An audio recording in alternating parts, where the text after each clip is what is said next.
예레미야 37장. 바빌론 왕 느부갓네살이 세운 꼭두각시 왕 요시야의 아들 시드기야가 여호야김의 아들 여호야긴을 대신하여 유다를 통치하고 있었다. 그런데 왕과 신하와 백성은 하나님께서 예언자 예레미야에게 주신 메시지에 조금도 주의를 기울이지 않았다. 어느 날 시드기야 왕이 셀레미야의 아들 여후갈과 마아세야의 아들 제사장 스바냐를 예언자 예레미야에게 보내어 말했다.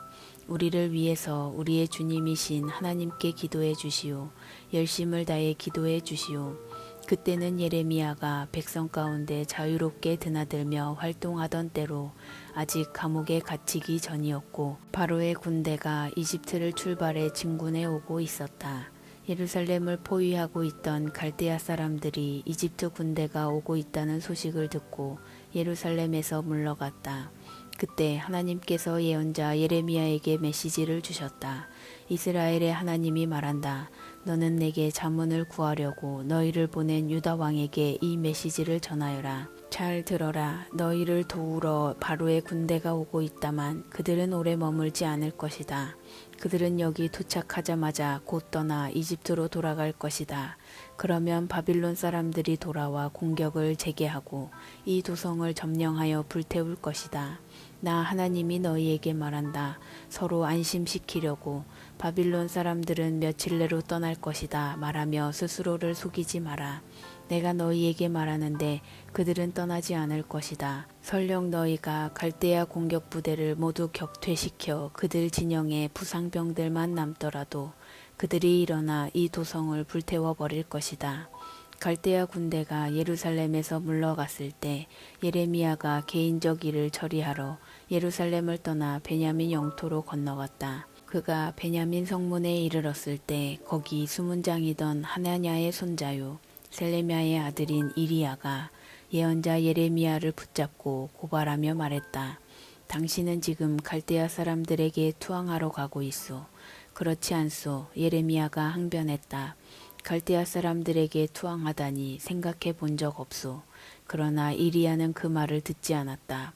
그는 예레미야를 체포해 경비대로 끌고 갔다. 경비대는 몹시 격분하여 예레미야를 때린 다음 서기관 요나단의 집 감옥에 가두었다.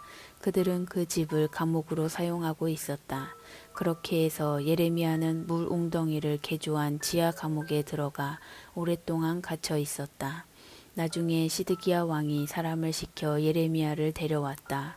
왕이 그에게 은밀히 물었다. 하나님께서 주신 메시지가 있소. 물론입니다. 있습니다. 예레미야가 말했다. 왕께서는 바빌론 왕의 손에 넘겨질 것입니다. 예레미야가 계속해서 시드기야 왕에게 말했다. 왕께서는 도대체 무슨 이유로 저를 감옥에 가두신 것입니까? 제가 왕과 왕의 신하들 그리고 백성에게 죄를 지은 것이 있습니까? 말해보십시오. 바빌론 왕이 왕과 이 땅을 치러 오는 일은 결단코 없을 것이라고 설교하던 왕의 예언자들은 지금 다 어디에 있습니까? 내 주인인 왕이시여 부디 제 말에 귀 기울여 주십시오. 부디 저를 서기관 요나단의 집 지하 감옥 속으로 다시 보내지 말아 주십시오. 거기 가면 저는 죽습니다. 시드기야 왕은 명령을 내려 예레미야를 왕궁 경비대 뜰에 두었다. 거기서 예레미야는 도성에 빵이 동날 때까지 빵 굽는 자들의 골목에서 매일 빵을 한 덩어리씩 배급받았다. 이렇게 해서 예레미야는 왕궁 경비대 뜰에서 지내게 되었다. 예레미야 38장. 예레미야가 온 백성에게 전하는 말을 맏단의 아들 스바랴와 바수울의 아들 그다랴와 셀레미야의 아들 유갈과 말기야의 아들 바수울이 들었다. 하나님의 메시지다. 이 성읍에 머무는 자는 누구든지 죽임을 당할 것이다. 칼에 찔려 죽거나 굶어 죽거나 병들어 죽을 것이다. 그러나 바빌론 사람들에게 투항하면 목숨을 부지할 것이다. 하나님의 분명한 말씀이다. 이 도성은 반드시 바빌론 왕의 군대에게 멸망당할 것이다. 그에게 점령당할 것이다. 신하들이 왕에게 말했다. 부디 이 자를 죽이십시오. 그가 살아있어서는 안 됩니다. 그가 계속 저런 말들을 퍼뜨려서 아직 도성에 남아있는 군인과 온 백성의 사기를 떨어뜨리고 있습니다. 이 자는 이 백성이 잘 되기를 바라지 않습니다. 그는 우리를 망하게 하려는 자입니다. 시드기야 왕이 말했다. 그대들 생각이 그렇다면 뜻대로 하시오. 내가 무슨 힘이 있다고 그대들에게 반대하겠소. 그래서 그들이 예레미야를 붙잡아 왕궁 경비대 뜰에 있는 왕자 말기야의 집 물웅덩이에 빠뜨렸다. 그들은 그를 밧줄에 묶어 내려보냈다. 웅덩이 안에는 물 대신 진흙뿐이었다. 예레미야는 진흙 속에 빠졌다.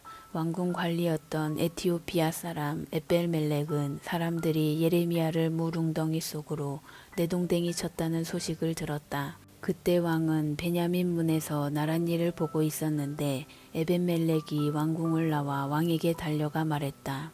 내 주인인 왕이시여, 저자들이 큰 범죄를 저질렀습니다. 예언자 예레미야를 굶겨 죽이려고 그를 물웅덩이 속에 던져 넣었습니다. 그는 죽은 목숨이나 다름없습니다. 지금 도성에는 빵 한 조각 남아있지 않습니다. 왕은 에티오피아 사람 에벤멜렉에게 명령을 내렸다. 사람 3명을 데리고 가서 예언자 예레미야가 죽기 전에 어서 물 웅덩이에서 꺼내어라. 에벤멜렉이 사람 3명을 구해 왕궁 의복 창고로 가서 해진 옷 조각 얼마를 얻어 하나로 묶고 밧줄과 함께 물 웅덩이 안에 있는 예레미야에게 내려보냈다. 에티오피아 사람 에벤멜렉이 아래에 있는 예레미야를 부르며 말했다.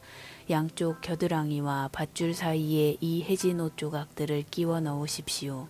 예레미야가 그의 말을 따랐다. 그들이 밧줄을 당겨 예레미야를 물웅덩이 밖으로 꺼냈다.